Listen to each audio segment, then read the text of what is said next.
entertainment, music, arts, and culture. Brought to you by Ashlei on the mic. DPV and entertainment. Even in the year 2012, some students are the first in their families to go to college. And that's why we're here at New York University tonight to discuss.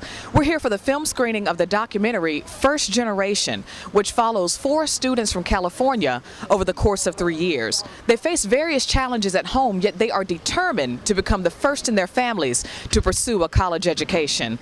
Husband and wife team Adam and Jaye Fenderson produced and directed the film, which is their debut feature film. We're going to talk with them a little later on, so stick with us right here as we find out more about the documentary First Generation right here on DPVN Entertainment on dpvn.net. I've seen a lot of stuff growing up. I've been through a lot of stuff. So I say if I do good for myself right now, I can do my family good. My pops, he always push me to the limit. Even though it's hard, he always tell me to try my best and make sure you pray to God. I'm not real sure if my dad knows a whole lot about my plans. I don't really talk to him a whole lot. I'm gonna be 17 when I graduate, and I think it's gonna be hard to live on my own.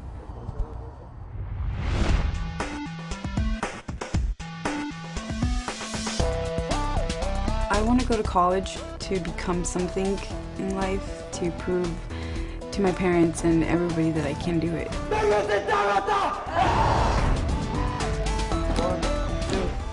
None of my family members have been to college, and I'm trying to be the first one to be more educated. I've always wanted to go to college because I knew I needed to, not just because I want to be the first one in my family to go. I want to go because I want to go. I love running and hitting and tackling, and the better you do, the more you get looked at and people notice you. So I'm really just trying to get a sports scholarship so I can make it to college, so that's what I'm trying to do right now. Let's go! The film is narrated by Golden Globe nominee Blair Underwood. Chris Eckstein serves as director of photography, while Nathan Matthew David is the film's composer.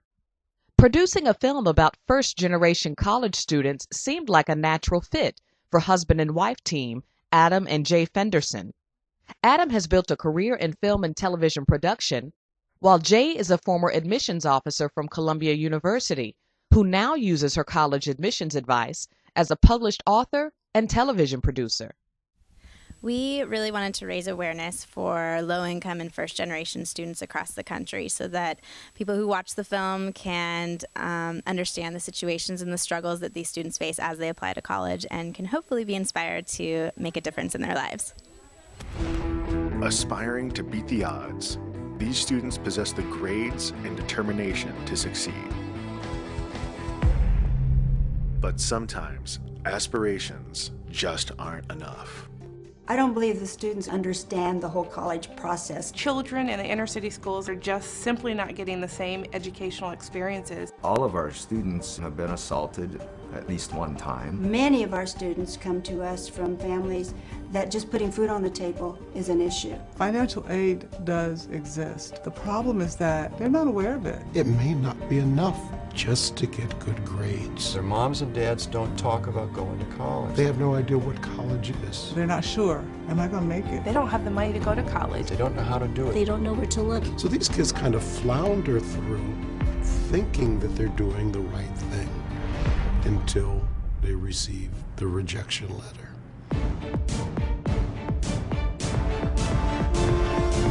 In the last 2 years of high school, In the year I'm supposed to graduate, it's going to determine how my whole life's going to be, if I go to college or if I'm making minimum wage.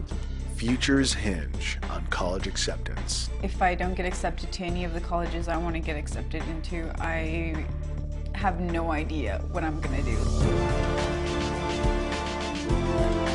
But who will make it and who will be left behind?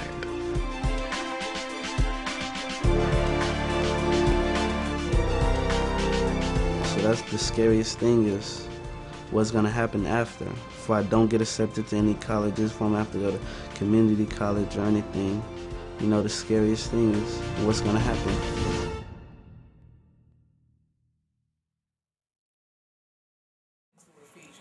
How did you select the 4 students who were featured?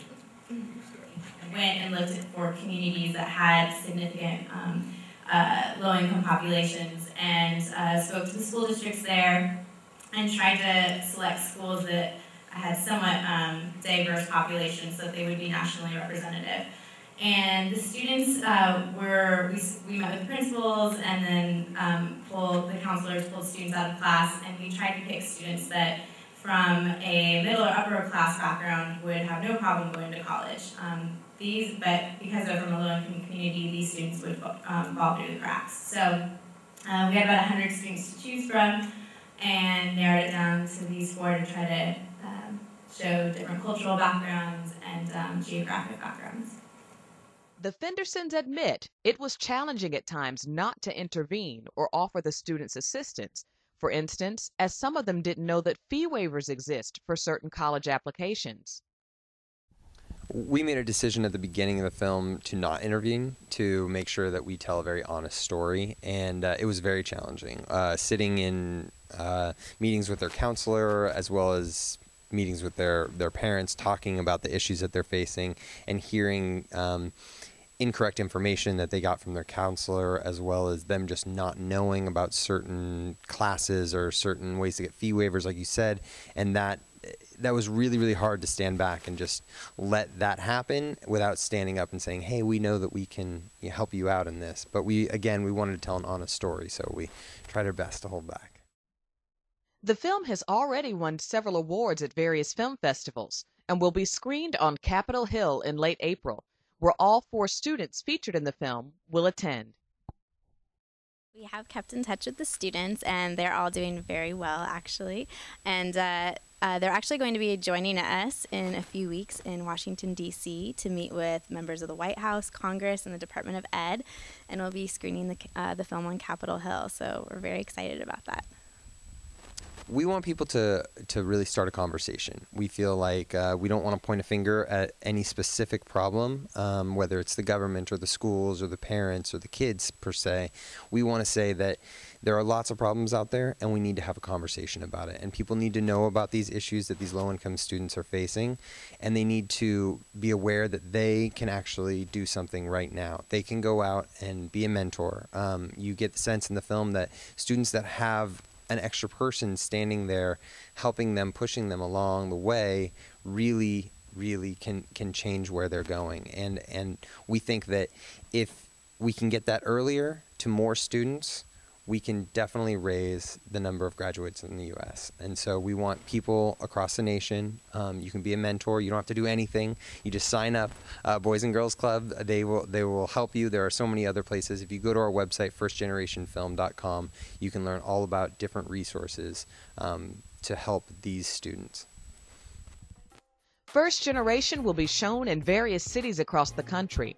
For more information, visit firstgenerationfilm.com. For DPV and Entertainment, this is Ashlei Stevens. Brought to you by Ashlei on the mic. DPV and Entertainment, music, arts, and culture. Don't look any further, 'cause Ashlei's on the scene.